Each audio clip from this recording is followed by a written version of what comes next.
Merry Christmas to you guys and your families. Hope you had an awesome time. Cooper Flagg goes off on Christmas Day against Golden State. Let's check out his highlights. I do have it muted, or Adam Silver is going to stick his thumb up my butt. Cooper's going left against Jimmy Butler. Finishes with the left hand. Quick scouting report on Cooper Flagg. He's going left 99% of the time, but he's already so big and strong at 19. There's just not much that you can do to stop him. Little fake handoff. This time he goes to the right. Just a weird little floater. He kind of caught Jimmy Butler off balance. Looked like Cooper was going to go all the way to the rim on this play, but he kind of just stops in between and pulls up for that really nice floater there. Jimmy Butler is not as elite as he used to be, but he's still a very good defender, and Cooper Flagg made him look pretty bad in this game. Little in and out. I love that he uses his dribble to get to his post moves. You never see Cooper too much where he's dribbling into the lane and he's out of control. He'll do stuff like this, uses the dribble, puts his back on his defender, and gets to that nasty little floater. His post game is already so developed for a 19-year-old dude. He was making Brandon Pajemski look like a little kid as well. Goes left again, and it just doesn't matter. Brandon Pajemski can't stop him from going left. And that's a sick finish going back to the right hand. This one could have maybe been a foul. I don't so much think it was, but Cooper's doing the right thing. He's initiating the contact and making the referees have to make a decision there. That one wasn't called a foul, but it easily could have been. Just the pass down low to Daniel Gafford for the weird little layup around AirPods on that one. Goes to the left, hits a little shoulder bump, gets to the mid-range. He was a bit off balance on that one. It wasn't, he didn't get too squared up and get his feet underneath him too well, but it still works out. Right over AirPods on that jumper. On this one, against Jimmy Butler. Just a great play. Probably got finished by Draymond. That's just a nasty lefty finish. On this play, Tim, and I want to say this is Moses Moody right here. So they're going to switch right here, and as soon as they switch, Moody kind of gets his feet set to kind of size up Cooper Flagg. Cooper hits that lefty hesitation and just blows right by him. If you see right here, they hit the switch, and as soon as he switches, just blows by. Probably was a foul on Draymond, but that's a nasty left-handed finish over Draymond Green. On that one, Draymond and Curry, they just don't communicate. One guy, Draymond thought Curry's going to switch. Curry thinks Draymond's going to switch, and no one gets on Cooper Flagg for that open three. This one's against Gary Payton. Again, he's going left 99% of the time, but it just doesn't matter. He's too big for the smaller defenders. They can keep up with him, and then if you put a bigger guy on him, he's too fast. He's just kind of in between a power forward and a small forward, and it's just really hard to guard. That's some awesome play as well. Little dunk over the top of Quentin Post. If we see on this one, let's see really quick. So on this one, he looks like he's going to set a screen. So Draymond's pretty much thinking Cooper's going to set a screen so Klay Thompson can come off and try to get a three ball. But Cooper slips the screen and pretty much just gets an off-ball cut on Draymond for the dunk. Draymond's still an excellent defender, so that's really impressive to beat Draymond off the ball. And then Quentin Post, he's just too late. Even if he was there, he's probably just going to get dunked on, so Quentin Post was able to get out of the way. It's a great play as well. Moses Moody just didn't see him coming and just watched his shit out of bounds. These Dallas Mavericks Christmas jerseys are sick as well, by the way. Curry with that crazy little finger roll floater. You already know what's coming on this one. Alley-oop up top to Cooper Flagg. They measured him at 6'9". He looks like he's 6'10" out there. I swear he might have grown another inch. Just a little lefty shoulder bump. Gets into his mid-range.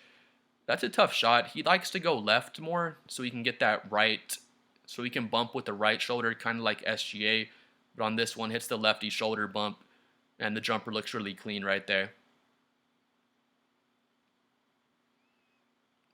That was his last highlight in this game. Again, these Dallas Mavericks Christmas Day jerseys are so sick. And then here's Cooper Flagg's stats for that game against the Golden State Warriors.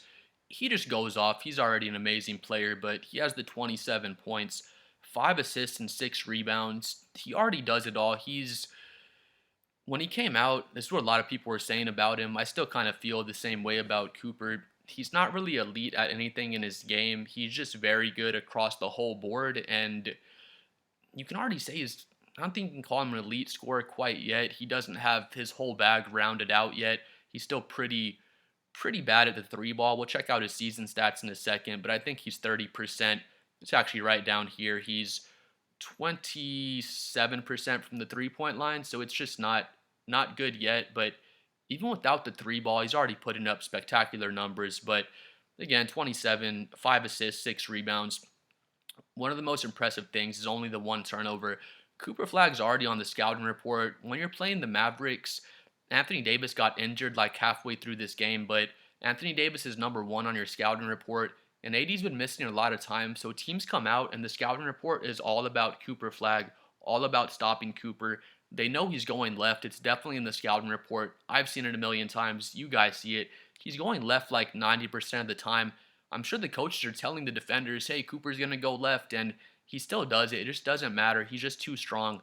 For a lot of these guys that are defending him, and it's amazing because he's only 19. Dude's only going to put on like 15 or 20 pounds of muscle.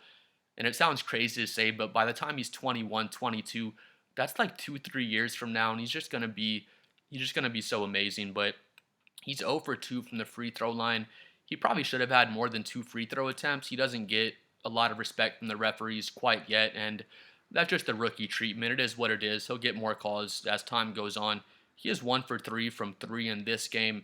If he could shoot 33% from 3 and make like 1 out of 3 threes every game, or be like 2 for 6 every game, he at least get that respect from beyond the 3-point arc. He doesn't have too much respect out there quite yet, and it just makes it even more crazy because guys are going to sag off him. He's still going to get off the dribble. He's still going to get into the paint. Even if you sag off of him, he doesn't need to come downhill 100 miles an hour with like a head of steam. You saw the play, I want to say it was against, I think it was Moses Moody, but he hits that little in and out with his left hand, gets inside, and just goes straight into his post game. So if you sag off and try to meet him at like the free throw line, he's going to go straight into his mid post game. His mid post game is already pretty good. He has a nice little fall away over either shoulder. He can back you down and get all the way under the basket. So, he's already really hard to guard. He gives defenses a lot of trouble, even without having a three ball. But he's 13 for 21 this game. He shoots 62%. Last game, he was 14 for 21. He was 67% last game. I mean, his last 4 games, he was 62%, 67, 45, 50%. So his efficiency is really, really great, especially for a 19-year-old dude. But again, the 27 points, 5 assists, 6 rebounds on 62% shooting from the field. It's just amazing. Cooper's a spectacular player already. He's just amazing for an NBA player, let alone a rookie. He's so impressive. But right now, he's 19.4 points on the season, 1.2 steals, 0.8 blocks. He'll probably finish the season with 1 steal and 1 block for his averages, which is really impressive. It doesn't necessarily make you an elite defender to average 1 steal and 1 block throughout the season. But if you show me a defender averaging 1 steal and 1 block, they're at least a very good higher level defender. But the 19 points, 4 assists, 6.5 rebounds. He's 79% from the free throw line. I think he was like 80% at Duke, so probably finished the season around 80% or so. Again, 27% from the 3-point line, so really, really bad. We'll just call it what it is. But he's basically 80% from the free throw line. His mechanics are really good. His form looks good, so I don't doubt that he's going to develop a 3-ball in the next year or two. We'll see how long it takes him to kind of develop it. And then he's 49% shooting from the field in about 35 minutes per game. So it's just insane. You're coming in as a rookie. You're averaging 19 points on basically 50% shooting from the field. You throw in the 4 assists and the 6 rebounds, only 2 turnovers per game. So he's taking really good care of the ball. Again, he's putting up these numbers, and Jason Kidd did the point guard experiment like the first 10 or 12 games of the season. So if he came out and he had Kyrie Irving and Anthony Davis next to him, he'd just be putting up such amazing numbers out there, and he already is. I think Cooper would still go number one in this year's draft. I think he goes over AJ DeBonsa and Cameron Boozer, Darren Peterson, and it's easy to say that now because we've seen Cooper actually play in some NBA games, but I think he still goes number one in this year's draft. If we redraft it, he still goes number one over Dylan Harper and VJ Edgecomb and those guys. I know VJ had the big game earlier in the season. He had like 36 points, and people are saying, like they always do, just overreacting. People should have drafted VJ over Cooper Flagg, and I always wait for at least like a 25 game sample size, and Cooper just been so amazing. We can't say enough good things about Cooper, and I'm excited to see how things go as the season keeps on going. But please like and subscribe. I'm trying to hit 7 million subscribers. Let me know what you think about Cooper Flagg so far in the season, and we'll see y'all next time. Peace.